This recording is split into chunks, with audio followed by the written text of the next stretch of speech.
Good evening and welcome to Have I Got News For You. I'm David Tennant. It's week 7 of lockdown. The show's been moved from Friday to Thursday. Nothing to do with VE Day, it's just the BBC scheduler doesn't know what day of the week it is anymore. Ian, last week, no offence, but you were rather upstaged by Colin the Cat. Yes, and I've spent most of the last week acting as his agent, so I'm sorry he can't be here tonight. He's had a lot of better offers. He's on Gogglebox and Gardener's World, and I think Eamon Holmes has invited him on. So sorry. Good. Has he got an equity card? No, I think he's a presenter now. I see. Right. Paul, will we have any surprise guests emerging from behind your much talked about curtains tonight? Yes, yes, quite possibly. I can't believe that these curtains have become some kind of Twitter thing. I mean, they're curtains. It's a tribute to your performance, Paul. That people notice the curtains. Why doesn't he get out of the way so we can see more of the curtains? Here's some surprising footage of a weatherman in Florida encountering a similar problem to you, Ian. Here, buddy, you just messed. Come up here for a second. Just come on. Come up here. Come on. Up. The maps aren't going to move because he just whacked the computer with his head. So let me just verbalize the forecast, okay? That wasn't very smart. Partly cloudy, turning more humid with temperatures again in the mid 80s. Didn't mean to keep you up. Next time, buddy, we're going to eat after this. So that's the forecast. I love the way the dog yawned halfway through. At least my cat pretended to be interested. There was also, I love the fact that he's got a little picture of his dog framed behind him at all times as well. He loves that dog a lot. On Ian's team is Evening Standard columnist and writer Ayesha Hazarika. Ayesha, you've said how isolation is getting to you now, that you're chatting to your kettle and your pot plants. Is that true? Yeah, and I'm at the stage where they're starting to talk back to me, and just discovered that the kettle is a lever, which is a bit of a problem, but what are you going to do? On Paul's team tonight is comedian Chris McCausland. Chris, you're a massive fan of Liverpool Football Club, so look forward to the moment this evening when your team has an unassailable lead and the Zoom link suddenly crashes. It's heartbreaking. Don't joke about it, please, David. It makes me feel like such a horrible person for caring so much under the circumstances, but 6 points is all we need, please. In the news this week, with talk of lockdown easing, some people are back in training for the morning commute.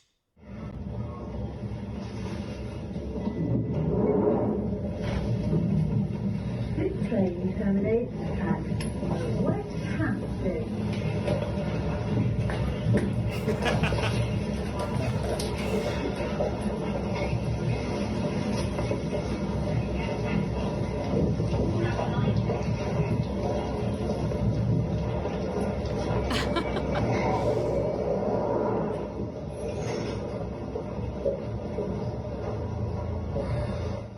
You can tell that footage is fake. There's someone reading The Economist. And as a growing number of people report fatigue from attending Zoom meetings, Health England released a new video to help people cope.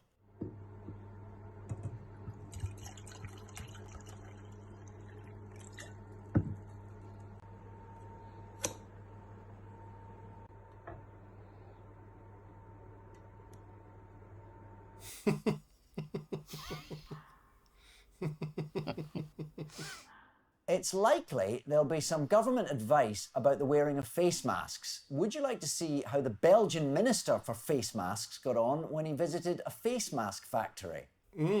Absolutely. Let's have a look. Let's have a look at this incredibly awkward moment. En dan is het kwestie van je mondmasker nog goed aan te doen.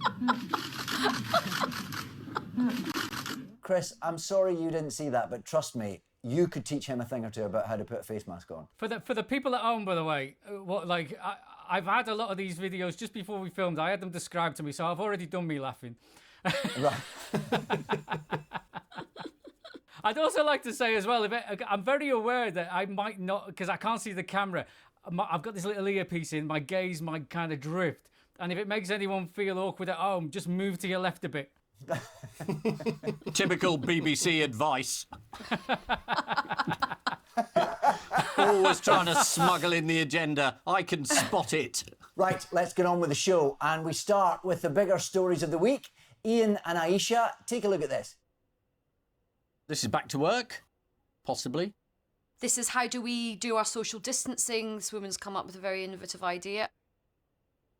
There's Matt Hancock yet again announcing a new app.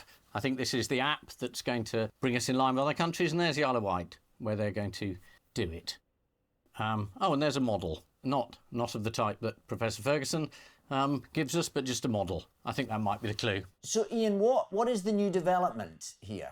Well, I think the new development is that we're going to have a technological solution, which lots of other countries have been doing for quite a long time already, which is a contact tracing app, which is going to help identify if you've come anywhere near someone else who's got it, and then it'll alert you and tell you. Lots of other people have been doing this from the start. It's part of the testing process that we've been a bit slow, to put it mildly, to get going. But we're going. And people are a bit worried about privacy issues. They think, oh no, the government's going to know everything about me. And the alternative is that you give it to Google and the other giants who've been so good over the years about protecting your privacy. It's essentially, who do you trust least? This government or the tech giants? It's a tough one, but I think we're going to get there. I'm not really fussed about privacy, to be honest. I think we should upload everything about everybody into this app, keep it running, and then it can help us avoid things like people with clipboards when we're out shopping. It can, if we're about to get into a conversation with somebody who takes ages to tell a story, it can give us a warning. Loads of potential. People are giving a huge amount of data about their neighbours to the police at the moment anyway. So I think you might as well give them your own story. You might get it right. Yeah, although, it's only getting trialled. And in terms of the privacy issues, I have a deep anxiety about how effective this is going to be. And I do also really pity the young people of the Isle of Wight. They are going to literally have to spend 5 days, teaching their grandparents how to download this app and see if they can get it to work. There's probably quite a lot of them that think that one of the new symptoms of coronavirus is that you get a Bluetooth. and Ian, I've got a question for you here. With this app, what happens if you don't have a mobile phone? Does it work with an abacus? Apparently not. No. It does require a modicum of technology. Aisha, as you pointed out, this is being trialled on the Isle of Wight. As Matt Hancock said, where the Isle of Wight leads, the rest of Britain will follow.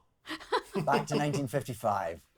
It is actually rather lovely, the Isle of Wight. There's a beautiful model village, which you saw in the clip. And if you do want to visit it, it's just past the Donkey Sanctuary before you get to Monkey Haven. What about Matt Hancock's personal history with sophisticated digital technology? So Matt Hancock loves an app, and he had his own app at one point, and I think you would sign up for it, but there was glitches right at the beginning. Yes, he did. A few years ago, Matt Hancock launched his own app called Matt Hancock. And because it was called Matt Hancock, users would occasionally get slightly creepy pop-up messages like, Matt Hancock would like to access your photos. I'm wondering if there'll be a sort of Boris Johnson app to sort of let you know as a woman who's fertile in case you come anywhere near contact with him, just in case you might suddenly become pregnant. Well, I don't know his physical capabilities, but surely 6 feet's enough, isn't it? Here is Matt Hancock rounding off his Isle of Wight presentation with his usual clear set of instructions. It is absolutely true that the social distancing measures are the thing that is doing the having the big impact, and so hence the message remains: stay at home to protect the NHS and save lives, unless you're in the Isle of Wight. But even in the Isle of Wight, you should still stay at home to protect the NHS and save lives. It's that you should also install the app, because that will help this to be yet more effective. So snappy. He's had another problem with the over 70s, hasn't he? Because they're not quite sure whether they should stay at home forever or come out again or stay there for 3 months or never work again. It wasn't entirely clear, that message either, was it? No, didn't he say, I never said over 70s should stay at home, and then posted his initial advice, which said over 70s should all stay at home, irrespective of underlying health conditions. Look, let's be honest, the major headache that the Prime Minister's going to have is keeping his dad away from the pub. That is going to be the main thing. Keep him away from a broadcasting studio, that'd do. Complete lockdown on Johnson's. It sounds draconian, it sounds like it's a liberty issue, but it isn't. It's for all of our good. It sounds a bit dirty, to be honest, Ian. A bit risque. Say what you like about Matt Hancock, but he does what he says he's going to do. He hit his 100,000 testing target, didn't he? Well, it depends what you're calling a test, doesn't it, really? I mean, if a test is using 100,000 stamps, he would have had a lot more credibility, wouldn't he, if he'd have just said, listen, we've done this amount. You know, set your targets beyond what you think is possible. And if you hit 80% of it, it's a good effort. But to try and kind of diddle the figures, it just makes him look a bit silly, doesn't it? Matt Hancock now seems increasingly irritable. Did you see how he responded to Labour MP Dr Rosina Allen-Khan, who is also a frontline NHS doctor, criticising the government's testing strategy? Does the Secretary of State acknowledge that many frontline workers feel that the government's lack of testing has cost lives and is responsible for many families being unnecessarily torn apart in grief? Secretary of State. No, I don't, Mr. Speaker. I think that I welcome the Honourable Lady to her post as part of the Shadow Health team. I think she might do well to take a leaf out of the Shadow Secretary of State's book in terms of tone. I'm afraid what she said is not true. He got very testy. And it's also incredibly patronising to her as well. You know, it sounded very, very sexist, particularly on the day when the death count was horrible. The figures were absolutely terrible. So I think a bit of humility wouldn't go amiss from Matt Hancock right now. It was very headmasterly, wasn't it? It was all, look, we don't like your tone, and you'd be much better if you adopted the tone of Jenkins here. Now he's a good lad. We like him. Can you behave like him? It was just really dismal.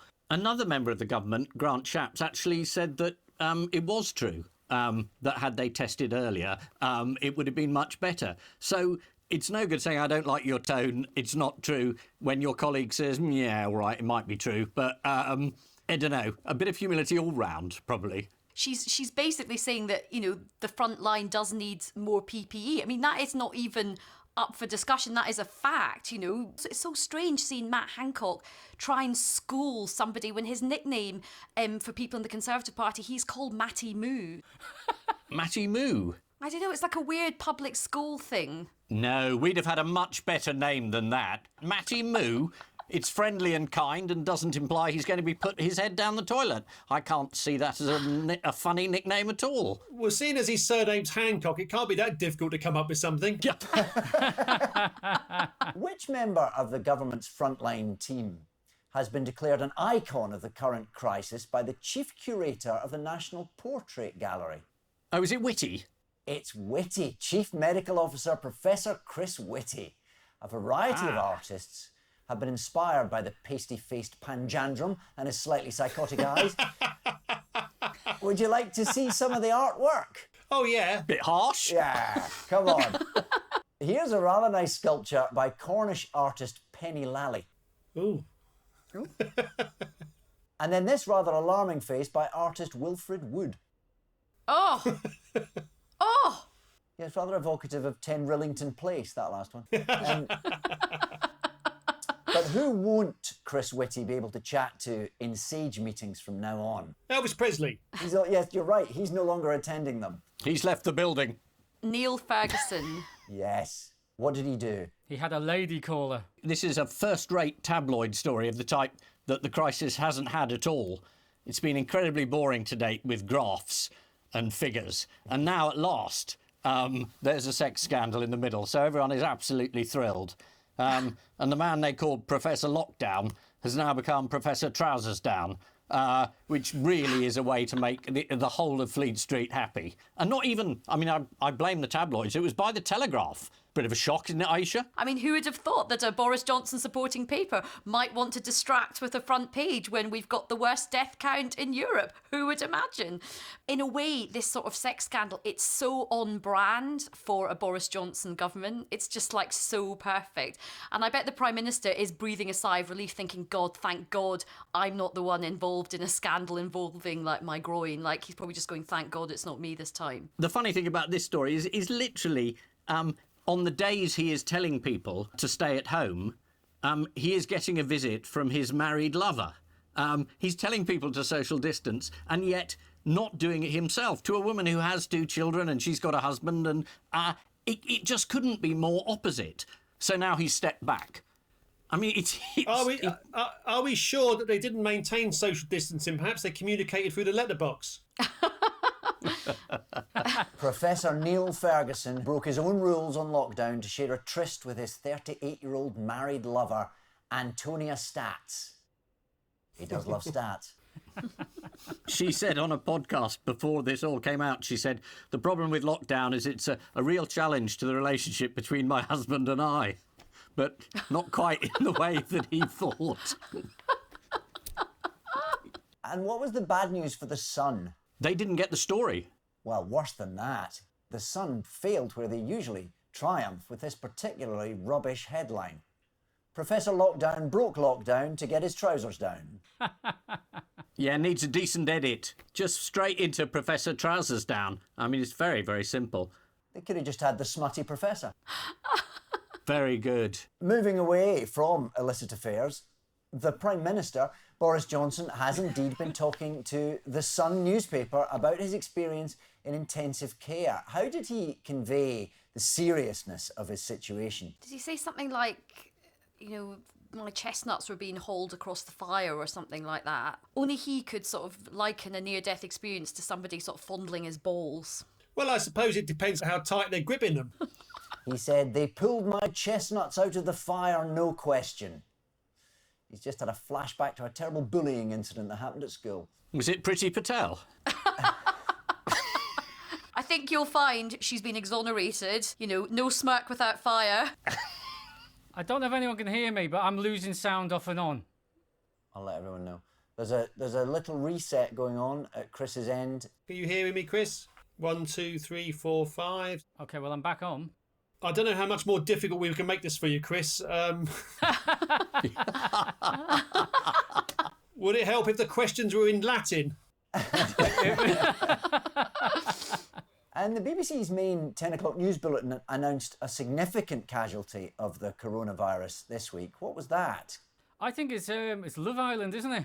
Exactly. So Love Island isn't going to go ahead this year, but I believe that if you hold your head close to the microwave, you can still burn through the same amount of brain cells. Yes, the editor of the BBC 10 o'clock bulletin thought this was news. ITV boss Kevin Lygo explained, what signal might it be sending out if we're doing a show where everybody's crammed together in the same house, slathering over each other? A question he could have asked 3 years ago. So this is the news that the government are going to begin virus contact tracing. There are some fears that the contact tracing app could help the government to harvest our personal data. Doesn't bother me, said Eamon Holmes from the safety of his recently constructed tinfoil bungalow. On Sunday, Boris Johnson is expected to lay out a menu of options, and that could be the last menu you see until 2021. It's also been suggested that Wetherspoons may open in June, with drinkers being limited to 3 pints per session. That's hardly a satisfying breakfast. According to reports in the papers, Boris was going to be accompanied at his Sunday broadcast by Michael Gove, but they were worried that people would think, fuck me, Wilf's an ugly baby. Paul and Chris, here's yours.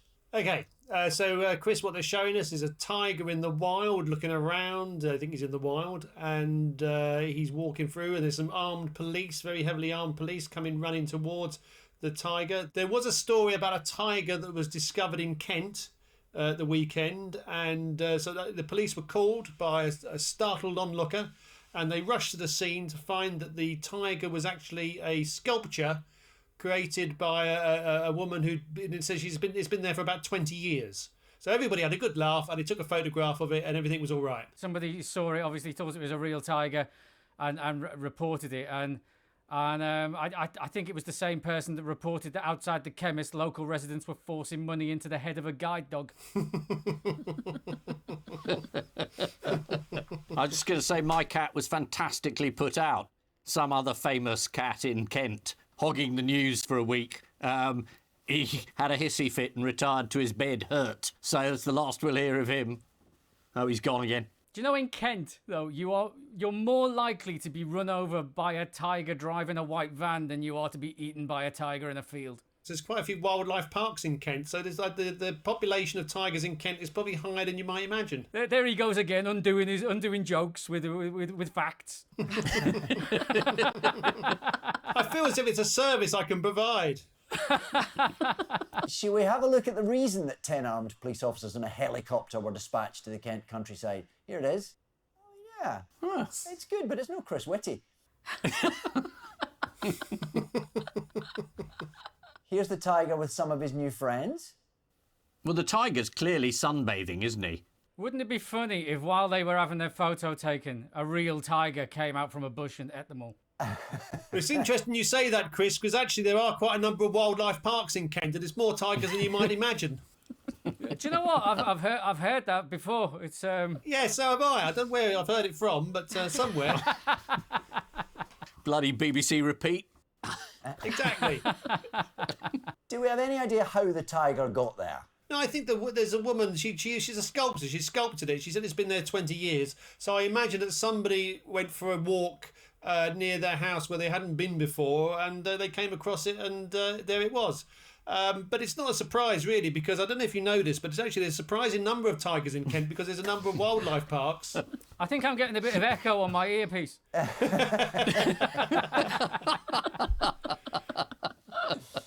That's margarine for you. It is the work of sculptress Juliet Simpson, now 85, who put it in Woodland near her home 20 years ago. It's made of chicken wire and is now, according to Miss Simpson, rather dilapidated. She said the officers had a good laugh when she took them to the sculpture, and having had a good laugh, they then arrested her for being over 70 and outside. What does Nigel Farage think the police wasted their time doing this week? This is Nigel Farage drove 100 miles to make a video about migrants, which is a little bit weird considering he spent the last God knows how long telling us that migrants are bloody everywhere. He could have just gone to the end of his road. You're absolutely right. He complained on Twitter that the police had called at his house in an example of lockdown lunacy. Let's have a look at his tweet. 2 police officers just knocked on my door to advise me on essential travel. They had received a complaint that I'd been to Dover to report on the illegal migrant scandal taking place. What a total waste of time and money. Poor Nigel, it's terrible when people try to restrict your freedom of movement, isn't it? It's awful.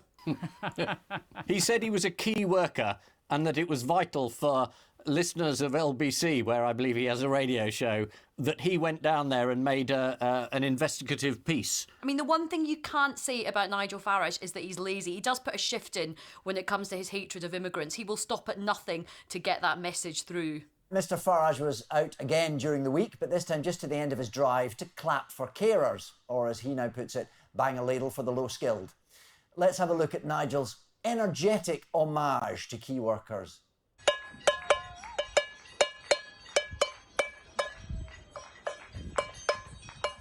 That sounds very similar to the beginning of the music to Test Match Special on the radio. Let's have another listen. Yeah, there we are.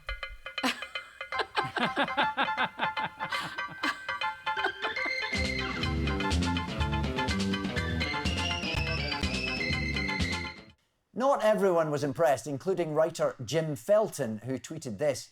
You've spent your whole career bashing and stoking xenophobia against the people who you're bashing your shit pan for now.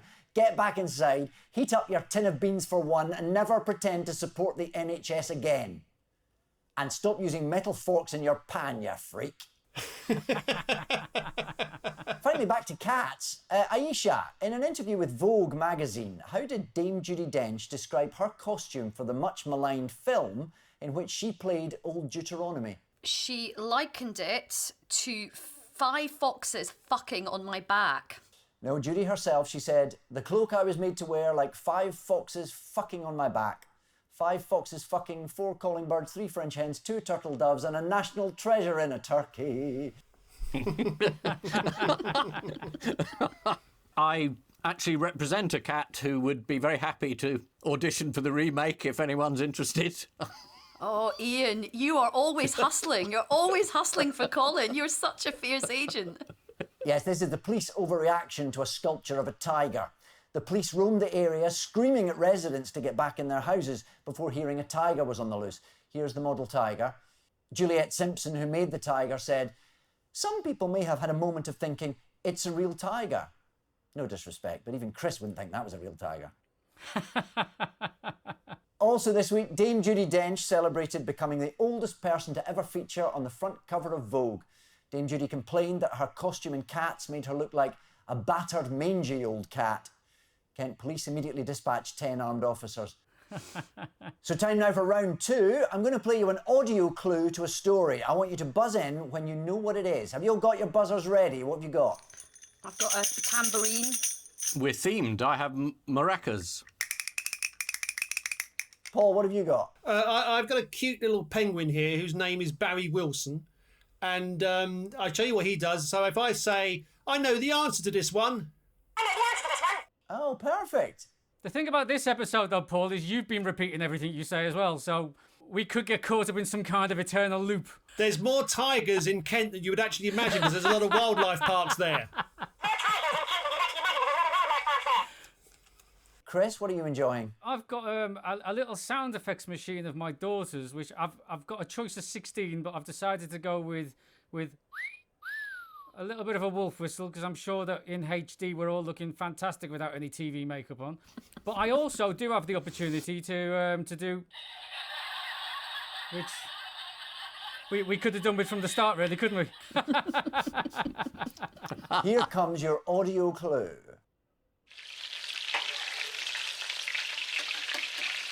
Hey, look at size of that. Oh, Chris. I think this is the story about the guy in York who found a massive oven chip in his bag of frozen chips. Is that right? It's absolutely correct. Yes, well done. This is the news that a man in York has got a massive chip. And for once, it's not the North-South divide. This week, Oliver Dale found the giant potato offering in his bag of frozen oven chips. Here it is. Oliver told the York Press, "With lockdown well and truly in full flow, you can forgive me for getting excited about the smallest things." Is it the biggest or the smallest? Make your mind up, Oliver, for God's sake. It was 7 inches, which a lot of men have told me in the past is really huge. It just makes me think, if it was 7 inches when it was frozen, imagine how big it was when it thawed out. I think it would reduce in size, wouldn't it? I mean, I hate to be the Paul Merton on this joke, but I think freezing something expands it and then thawing out reduces it. So Well, I think you've killed that beautifully.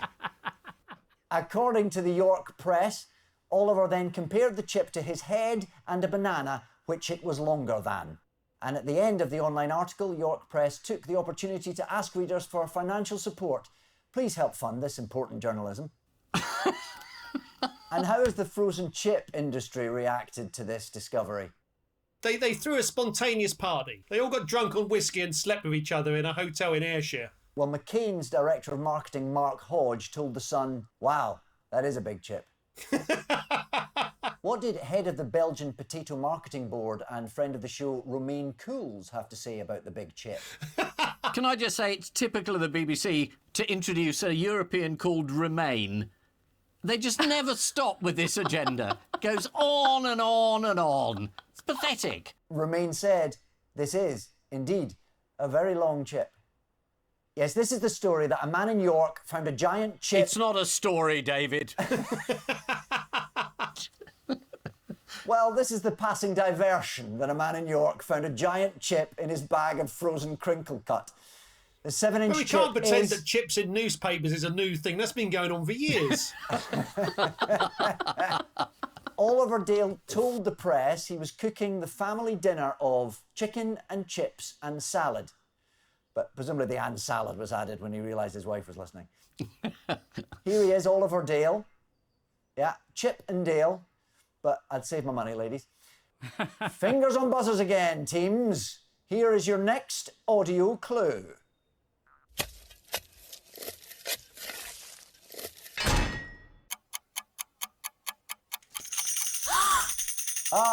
Aisha. What have you got? It's the story about a woman that was doing some gardening and then she discovered a World War II bomb in her garden. Is the correct answer, yes. Lulu Cirillo from Dorset this week discovered an unexploded World War II bomb in her garden. She was doing some digging when she came across this. We haven't got any way of deciding how big that is because there's nothing to scale. Can we put a picture of the chip next to it so that we can tell? What was the first thing Lulu did when she found the bomb? She threw it across the garden, which is one way to get a new swimming pool. She did, for her, because she thought her pet Shih Tzu might want to play with it.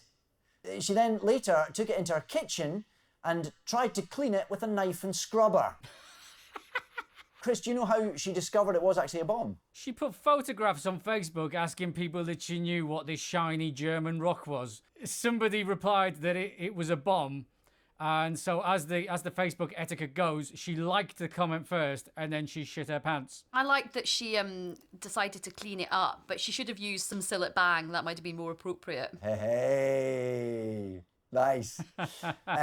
Here all week. Aren't we all? Eventually, the army turned up and disposed of the bomb on a nearby beach. Yes. Here's the dramatic moment when the explosive device was dealt with. That's one way to keep people off the beaches. What other deadly weapon was in the news this week? I think this is the hat from one of the bad guys in James Bond, isn't it? Yes. Odd Job. Odd Job. The one that got thrown. That's right. One member of the public brought in Odd Job's hat from the Bond film Goldfinger. Paul, what do you think it's worth? I guess about like £100. Much, much higher. £30,000. £30,000, yes. Expert valuer Mark Allam said it left him shaking, but not stirred. Yes, this is a woman called Lulu Cirillo who scrubbed a bomb with a Brillo. Hang on. We can only assume it didn't go boom or she'd be lying on a hospital pillow. Ha-ho. Well, David, did you think your career would ever end up like this? No, David's career, bringing retired doctors back to the front line. I think it's absolutely extraordinary. Time now for the odd one out round. Just one between you this week. Your four are Welsh Health Minister Vaughan Gething, John Torode, a library cleaner in Suffolk, and Charles Saatchi. Oh, yes. Is that Aisha? It is. Vaughan Gething got caught in the Welsh Parliament doing a Zoom call or a sort of a virtual call, and he got caught swearing and saying bad things. John Torode got caught on this morning, I think a tea towel caught on fire and he didn't kind of realise. Charles Saatchi got caught naked in the background of a video by Trinny Woodall. And the library cleaner, I think, is the odd one out because this very overzealous library cleaner put all the books in size order in a bid to try and be helpful. But I don't think that was caught on camera. I think that was sort of discovered later. So I think the library cleaner in Suffolk is the odd one out. They've all embarrassed themselves at work, except for Charles Saatchi, who embarrassed himself while his partner was working. Oh. Very close, Aisha. A naked Charles Saatchi accidentally flashed his bum in the background of partner Trinny Woodall's Facebook live stream. Here is the pixelated arse, with his bum blurred. I'd see the doctor about that. I mean, it seems to be going halfway up his back, the pixelation. It's hiding up his tattoo. Perhaps he's got an arrow pointing one to his arse and one to his elbow. I can't make it out from here. Yes, according to the Mirror, Trinny was doing a skincare tutorial. Luckily for Charles, hardly anyone saw him naked as their eyes were covered with cucumber slices. Just to really kick a man when he's down, the Daily Express helpfully added, he must be mortified after a video of his ginormous naked backside was posted on Facebook. No, you've got to feel sorry for him, though. He's got the most peculiar looking bum. No wonder he's been interested in buying modern sculpture. He thinks he looks like him. How did Chef John Torode get himself in trouble this week? Set fire to a tea towel. Exactly. During a live cooking demonstration from his home. It's the egg and the sausage patty steamed together. Put your muffins in the toaster. Your cooker's on fire. Tea towel's on fire, John. Behind you, cooker. Behind you, John. You're on fire. Fire, John. Thank you. Thank you. Thank you. Thank you. That was quite professional. He made it look as though the tea towel was one of the ingredients that he'd slightly overdone. I can't really joke about it. I do most of the cooking here and I almost kill everyone at least 3 times a year. Welsh Health Minister Vaughan Gething was accidentally heard swearing about a colleague during an online meeting of the Welsh Senate. Vaughan cut his video feed, but he didn't realise he'd left his microphone on and was heard saying this about fellow Labour MP Jenny Rathbone. I tell you what, I know Jenny is regularly right at the end. It's like, what the fuck is the matter with him? I expect Di to be a little bit. Turn his microphone off. Look like a naff version of Celebrity Squares. Mr. Gething has since apologised to Miss Rathbone, although unfortunately he did it with the mute button on. And a cleaner at a library in Suffolk embarrassed herself at work by rearranging all the books by size. Staff at the library were surprised to return to discover the cleaner had replaced 18.5 bays worth of books in order of size rather than alphabetically. A library spokesman said it was an honest mistake and we would never want her to feel bad about it, as their tweet describing her error was retweeted 40,000 times. If you were particular, you could take an oven chip in with you and you could say, I want to have a book that's as tall as this chip. When library staff saw what the cleaner had done, they were furious, angrily saying, "Oh no, look at that!" One librarian said it's very similar to a moment in David Copperfield, which you'll find over in... Oh no, sorry, hang on. I think that's now in medium large. Time now for the Missing Words round, which this week features as its guest publication the newsletter of the Society for Medieval Archaeology, which takes a fascinating look at a time when the world was very different to now. January. We start with Dr. Audrey Meany generously grants the Archaeological Society permission to what? Take the piss out of her name. Good answer. Is it to exhibit her recent finds on a dig at Knossos? To dig from home. Dr. Audrey Meany generously grants the Archaeological Society permission to feature her 1964 writing on early Anglo-Saxon settlements. It's obvious when you say it. This is Dr. Audrey Meany, who generously donated her research, while ironically Dr. Keith Lovely told them to piss off. Number 2, goldfish spotted what? Robbing a bank in Ohio. Goldfish spotted swimming within 2 metres of other goldfish in total disregard for social distancing rules. And then says, I forgot. Goldfish spotted on street after man takes it for a walk. This week, a Spanish man was stopped by police after taking his goldfish out for a walk. Let's have a look. I can't even begin to imagine. It's a goldfish bowl on a park bench, Chris, with a goldfish in it. Oh, okay. And a man being arrested next to it. Yeah. I thought he just had it on a string or something. Yeah, most people in Spain have been very good at observing the lockdown, but there's always one. I was just going to say, I do feel sorry for them in Spain because not doing anything all day must have really taken the shine off sleeping during the afternoon.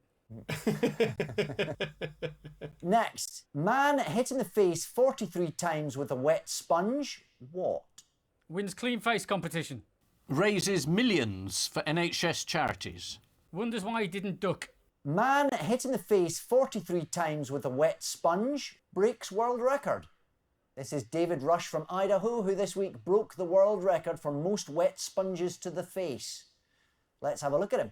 3, 2, 1, go.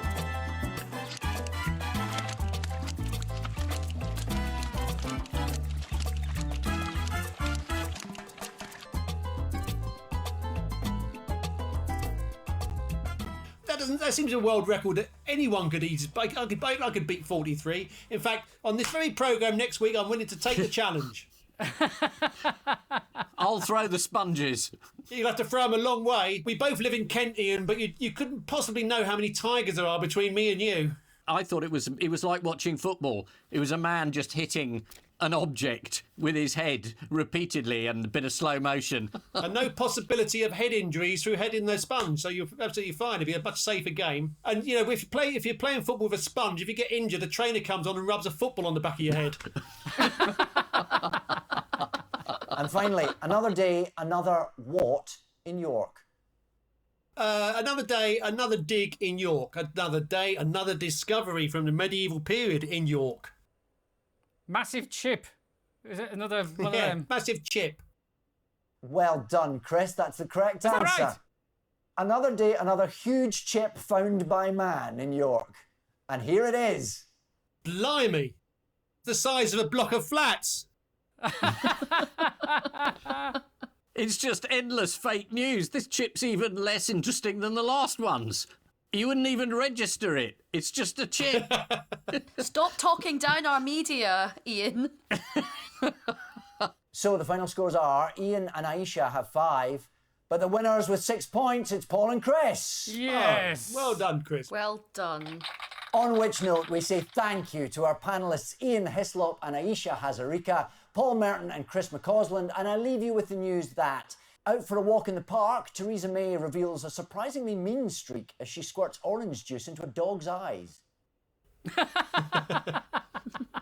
In Norway, one backpacker marooned by the pandemic wonders how much longer it'll be before they get home. And Somerset Council find the perfect way to encourage dogs to use designated toilet areas. Good night.